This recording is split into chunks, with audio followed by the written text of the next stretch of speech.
Greetings. On this episode of the Mental Health Cypher, I'll be in a Mental Health Cypher with my brother, Chris Enlightened.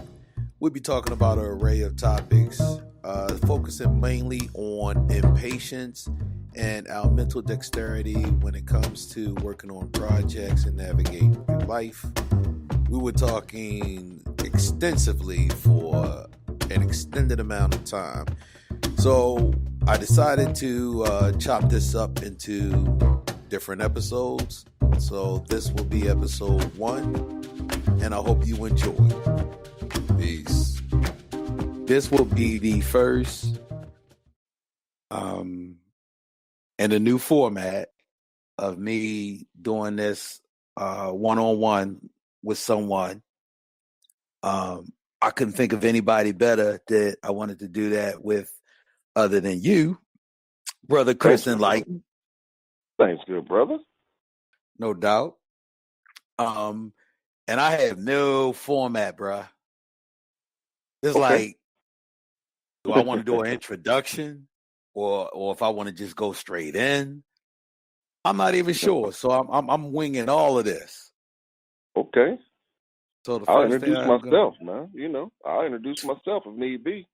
You already felt me. I was about to say the first thing I'm gonna have you do is just introduce yourself, and then we're gonna get on talking about what we're talking about, because we're both counselors, and we're literally gonna be counseling each other, and we're gonna figure this impatience thing out that both of us are challenged by. Okay. So go ahead and introduce yourself to the people. All right. My name's Chris Enlightened. I'm an author. I've written 3 books. I'm an Amazon best-selling author of the book Poverty Consciousness. I've also written the follow-up to Poverty Consciousness, Wealth Consciousness. Also written a book called The Enlightened Talked. It's a book of spiritual, metaphysical poems that will surely titillate your frontal lobe. I'm a YouTube personality. I have a bunch of videos out on YouTube under The Enlightened Journey. My videos range from altars, burning ancestral money, self-motivation, love, relationships, solar adept, all the good stuff that'll help you win.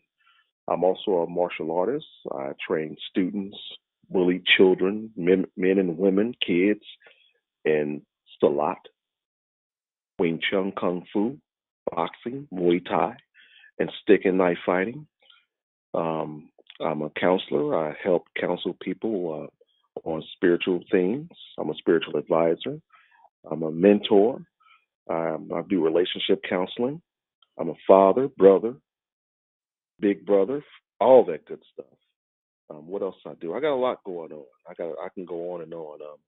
Radio host. Me and my wife have a radio show, Twin Flame Radio. We have well over 92-hour shows out there on our on our blog, blogtalkradio.com/Twin Flame Radio. I'm a solar adept. I mentioned that earlier, where I've connected with the sun to get the sun to respond to me. I go out in the sun and I meditate in the sun. I love saying mantras. I'm an authority on altars.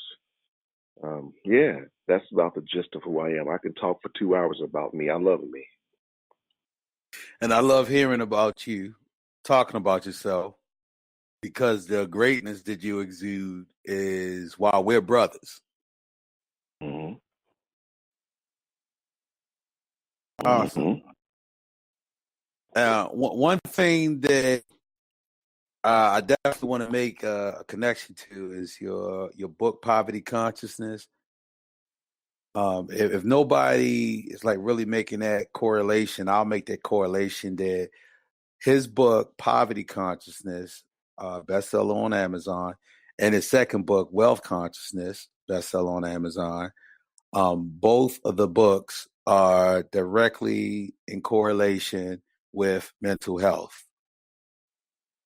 And it's interesting how the umbrella of mental health is so vast and broad that many times we don't realize that many thoughts, activities, circumstances in our lives, and many means of research and tools that we may gather to help us in day-to-day every life struggles we don't equate that to mental health. And it's all relevant to mental health. Mm-hmm. Before I started, before the Mental Health Cypher was created, I went through a lot of different projects, a lot of different avenues, a lot of different means of expression. I always knew that I had a purpose and my creativity will play a role in it. I just wasn't given specific directions on how that would look. So I tried a lot of different things before the Mental Health Cypher came into fruition. And what I realized that everything, all the challenges that I had prior to the Mental Health Cypher, there was a consistent theme that kept on manifesting and causing me to fall short in every project that I did, and it's still prevalent to this day. I'm not as patient as I think I am. When I first started the YouTube, I was doing great. I was on track to doing exactly what I was supposed to do. I was exceeding expectations and all of that good stuff on paper. But in my mind, it wasn't fast enough. I wasn't getting enough subscribers. I wasn't getting enough engagement. I became impatient with that, abandoned that, or I would say I put it on the back burner, and I went on to something else. And everything that I went on to was being driven through the wrong energy. It was being driven through the energy of impatience and not strategy. That's why all the strategies I came up with will fall short. So this is the topic we decided that we were going to talk about, because you're going to hear live our first discussion about our own impatience, and we're gonna find a way to help each other to grow from and to strategize a plan on being more patient, by being fully transparent about how we know we impatient. What does that look like? How it's preventing us from moving forward and obtaining our goals, and what we're going to do about it. So, without further ado, I'll let my brother Chris go ahead and take the mic on that. You know, I have an untraditional approach at my impatience. It's one of my shortcomings, but I use my impatience to fuel me to win. Now, whenever I set out to do anything, I always want instant results. And I realize I'm not going to get them. So I create like a compound entrance method of winning through my impatience. Like with my YouTube page, my first 2 months, I think I got like 10 subscribers in 2 months. And no one was really digging my page in the beginning. So I said, you know what? I'm going to flood the algorithm. I'm going to do a video every day to force YouTube to make people see me. And I did that for 9 months straight. Every day, put the video out there. And although I'm not at my goal, I've developed a consistency. And even though I'm still impatient, I haven't reached my goal yet. And I'm still every day checking my subscribers. It's fueling me to keep being busy, keep being creative, keep being productive until I reach my goal. I'm not one of those impatient people that freeze up and say, oh, it's not going to work, I'm done. My impatience fuels me to win even more. And to some, they look at me, oh, you're being busy, but like you always taught me, you're being productive, bro. And that's what I do now. I use my impatience to fuel me to stay consistent and productive. Because if I touch 1,000 people, I know at least 100's going to bite. So if I keep doing that consistently, I'll reach my goal the more people I talk to. And so that's my goal right now, working on my patience. And I'm going to keep my productivity, but sometimes my impatience, it's like mentally violent. And not in a way as if I'm hurting myself, but I'm hurting my goals by not believing in them because I'm not getting the results as quick as I dreamed. Sometimes I have a pessimistic view of reality whenever things don't go the way I want them to go. And one of the things about poverty consciousness is that book was written for me. It was written for me. It was a way for me to wash my soul and my vernacular on paper. So when I go back and reread my thoughts at that moment in my life, I realize how far I've come. So even if I have a subconscious inkling of being or having poverty consciousness, I can say, wow, look where I was at and look where I'm at today. Okay, I'm embracing wealth consciousness now. And even though I haven't fully embraced wealth consciousness, I've embraced it more than I did when I initially wrote Wealth Consciousness, the book. So I put little pockets of myself out there in this illusionary reality that we're living in so I can go back in time and see where I was at and see my marker and see how much I've come. And that growth, that momentum, I use that synthetic momentum that isn't really synthetic, but I use that momentum to keep fueling me to continue to win. Beautiful. My impatience with my first venture, making YouTube videos, taught me a lot. And it has me on the right track with my current venture and my current YouTube videos. I have 9 subscribers.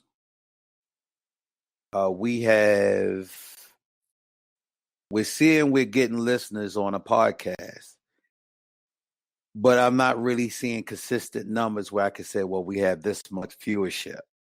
We just get the total of how many downloads we got.